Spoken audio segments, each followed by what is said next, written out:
শঙ্করের মা তো বলল এটা সই করে নেয়নি, কেউ কুরিয়ারের নাম করে দিয়ে গেছে। কিন্তু কে কে এটা দিয়ে গেল? আমি এটা দেখলাম, আর ঠিক তার কিছুক্ষণের মধ্যেই আমার বাড়ির সামনে ওই অদ্ভুত নাটক। দুটো ঘটনাতেই চুল জড়িয়ে। সত্যি অদ্ভুত লাগছে আমার। কি রে নন্দা, হ্যাঁ ভেতরে কিছু বলবি? দিদি ভাই, এই সুদেশনার সাথে যেটা হলো তোমার অ্যাক্সিডেন্ট বলে মনে হচ্ছে? তোর কি মনে হয়? অ্যাক্সিডেন্ট মনে হয় না দিদি ভাই। তোমার কাছে এই কাটা বিনুনিটা এলো গিফট বক্সে, তারপরে মেয়েটার চুলে আগুন লাগলো, অ্যাক্সিডেন্ট নয়। ঠিক বলেছিস, এটা অ্যাক্সিডেন্ট নয়। এটা অ্যাক্সিডেন্ট হলে এটা একটা বিরাট বড় কোইন্সিডেন্স। কিন্তু দিদি ভাই বলছে যে এই মেয়েটার ভূমিকা কি এতে? মেয়েটার কোনো ভূমিকা নেই এর মধ্যে। মেয়েটাকে জাস্ট এই পুরো ঘটনাটাতে ব্যবহার করা হয়েছে। দেখ, এই ঘটনাটা ঘটানো হয়েছে আমার বাড়ির সামনে, আমার চোখে আঙুল দিয়ে দেখিয়ে দেওয়ার জন্যে।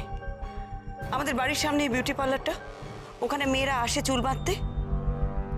আমার ধারণা এর পেছনে যে আছে সে তককে তককে ছিল। সে তো বুঝলাম, কিন্তু ঘটনাটা ঘটানো হলো কেন? এই বেনিটা দেখে কেমন একটা অস্বস্তি হচ্ছে, গা ঘিন ঘিন করছে। শঙ্করের মা বলছিল জানো, এটা কারোর মাথা থেকে কাটা হয়েছে।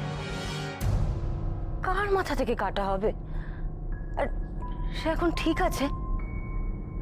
এটা তোমাকে পাঠানো হলো কেন দিদি ভাই? কিসের সংকেত এটা? হতেই পারে এটা একটা সংকেত। এটা পাঠিয়ে কেউ হয়তো আমাকে ভয় দেখাতে চেয়েছে। আমার ধারণা যে এটা পাঠিয়েছে সে হয়তো আমাদের বাড়ির সামনেই অপেক্ষা করছিল। কি বলছো দিদি ভাই? আমাদের বাড়ির সামনে? হ্যাঁ, হতে পারে। সে হয়তো চাইছিল আমি বাড়ি থেকে বেরোই, আর সেই জন্য ঠিক ওই সময় মেয়েটা চুলে আগুন ধরিয়ে দিয়েছিল। কি সাংঘাতিক! কিন্তু কে হতে পারে বলো তো? কে কে কে কে হতে পারে সেটা তো আমি বুঝতে পারছি না নন্দা। আচ্ছা দিদি ভাই, যে এটা পাঠিয়েছে সে চাইছিল তুমি বাইরে যাও, তাহলে তো এরকম হতে পারে যে সে ভিড়ের মধ্যে ছিল। হতেই পারে সে হয়তো ওই সময় আমাদের সামনেই ছিল, আমরা কেউ দেখতে পাইনি। হয়তো সে আমার একদম পাশেই ছিল।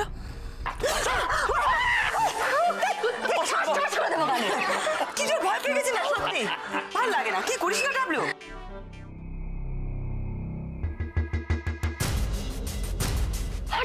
এক মিনিট বৌমনি, এক মিনিট। তোর আবার কি হলো? তোমরা কেউ এটা খেয়াল করোনি? এই দেখো,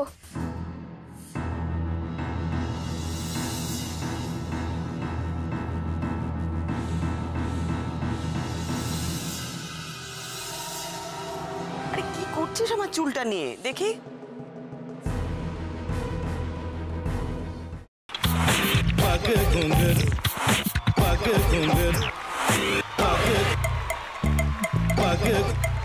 sa sa sa ga ga re re sa ni ni ni sa sa sa ga ga ga pa pa ma ma ga re re ga ga ga pa ni sa ma pa ni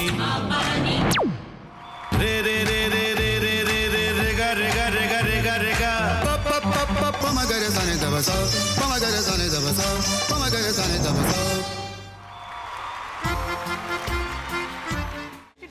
ভাতের সঙ্গেই খায়। তোমার ইলিশ মাছ actually ভাতের সাথেই ভালো লাগে। এইবার আরেকটু জল লাগবে। হ্যাঁ, সর্ষে বাটা দিলে তো। তুমি বাজার করেছো কখনো? বাজার করেছি কখনো না, বাজারটা আমিই করি। কোথায় বাজার করো? আমাদের, হ্যাঁ আমি বেলঘড়িয়া, মানে আমি খুব খাদ্য রসিক, সত্যি বড়। হ্যাঁ মানে ধরো শনি রোববার হলেই আমার মনটা চুপচুপ করে। হ্যাঁ, দেখো ঠিক হচ্ছে কিনা, তারপর বলো। তোমার যাই এখানে ওখানে খেতে, রেস্টুরেন্টে।